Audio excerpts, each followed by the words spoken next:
now that we are getting a better picture of who's in and who's out, would you expect the Niners to win this game without Purdy and Kittle? And if you do think so, I mean, first question, do you think they'll win? And two, what do they have to do to pull this one out? Okay. Here, the thing about it is, I went back. I'm watching that Arizona New Orleans game, and you know what? Was it Johnson, the tight end for the Saints? Yes. He had the ball in his hands in the end zone, and then went down on his back, and that was the game-tying touchdown. Mm-hmm. So that's how close that game was to be 2020 going to overtime. So the Saints were not, even though it's a first-year program, in terms of new coaching staff, Kellen Moore and those guys, and the Saints don't have a lot of star power. They got Spencer Rattler playing quarterback. I just, I don't see a high-scoring game from the Saints. I think the Niner defense will do a good job of controlling everything. But the bottom line is, can the offense stay away from the penalties, the sacks, those issues that are negatives that are going to put them in longer yardage situations, so that Mac Jones can quote unquote handle the game situations in normal down and distance situations. Yeah, it seems that Ricky Pearsall's a good option, Christian's a good option, Juszczyk's a good option. It's three, but without Kittle, someone's probably going to have to step up who didn't do a lot in week one. And who would you think that guy needs to be, or who would you be looking at as a play caller? Well, the other thing is I've got to be able to get the ball to Juwan Jennings a little bit more. Yeah. And I know, he could be in Kyle's doghouse or the Niners' doghouse because of his quote unquote holdout or hold in or whatever you call it, or his calf injury. No one knows the truth about the whole thing. The only guy who knows what the real issue is Juwan Jennings and or maybe his agent. So other than that, you got to just right now, you got to play football. Get rid of all the theatrics and all the politics and just focus on the game. I got to get him in the game plan. The guy can catch the ball. He doesn't have great speed. So I know I'm not going to sit there and, his best route over the years has always been the square in. He runs it well. He reads it well versus zone to zone. He at times will be successful getting open versus man coverage.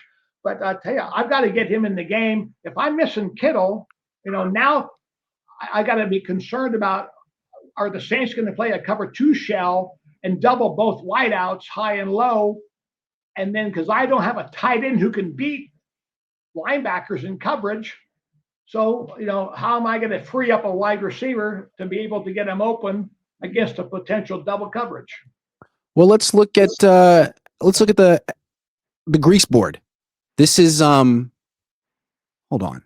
We're going to call this segment Playbook Breakdown, powered by Pass Reps, where we make you smarter about football every week.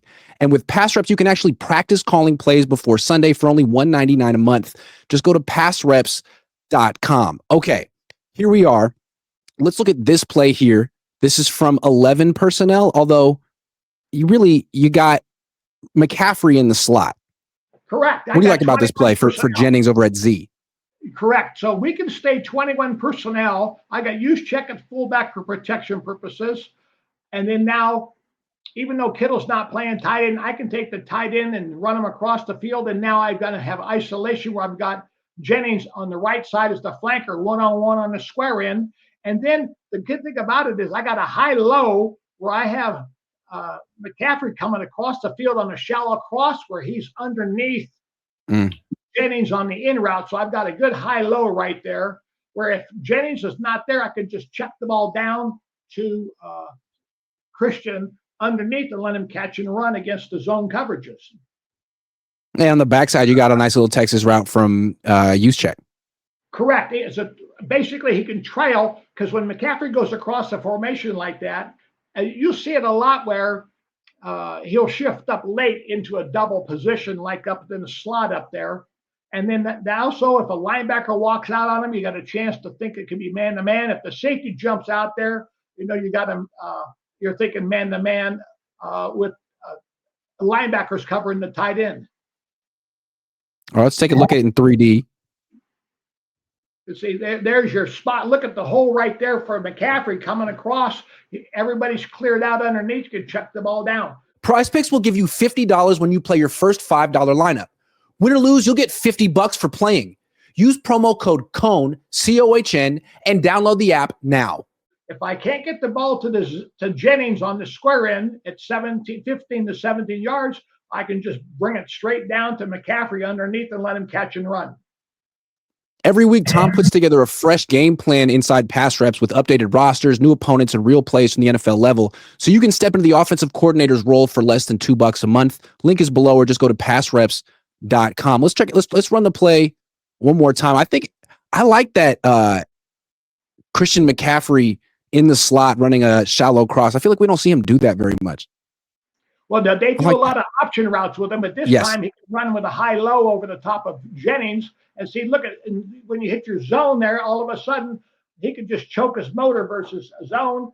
And when you look at it from the quarterback's perspective, in this case, Mac Jones, as he's reading, you can go to the quarterback's vision, you can go to the end zone view, you can put yourself in Mac Jones's helmet and see what he sees as he's dropping back. Yeah. And see, Kyle loves to trade. Now, see, look at right there. You got a good picture. Bam. And then now look James at the coming across. Also, you look at Juszczyk, who comes in behind. There's nobody there in the zone. So if I'm Mac Jones, I could also just dump the ball down to Juszczyk right there over the left tackle spot and just dump it off to him and let him catch and run and get 4 or 5 yards. Yeah. But I do like getting the ball to Jennings over the middle. I mean, I don't think Pearsall and McCaffrey are going to be enough. It's either going to be Jennings or Bourne running this dig route, and that's going to be really key in this game. Yeah. Well, and Kyle loves to throw the ball in the middle of. He likes those chunk passes, 15, 17 yards. He likes the 22 to 26 yard deep crossing routes.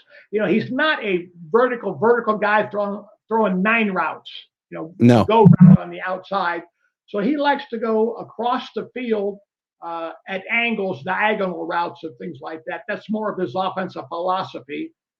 And so this is one of their basic staples in their passing game. The deep crosser by the Y, followed by the Z on the square end at 15 to 17 yards. And they can do it off of play action if they want. Play action. Yeah, from under center. Yeah. I could be in a 2-back set and make the fake on the strong side.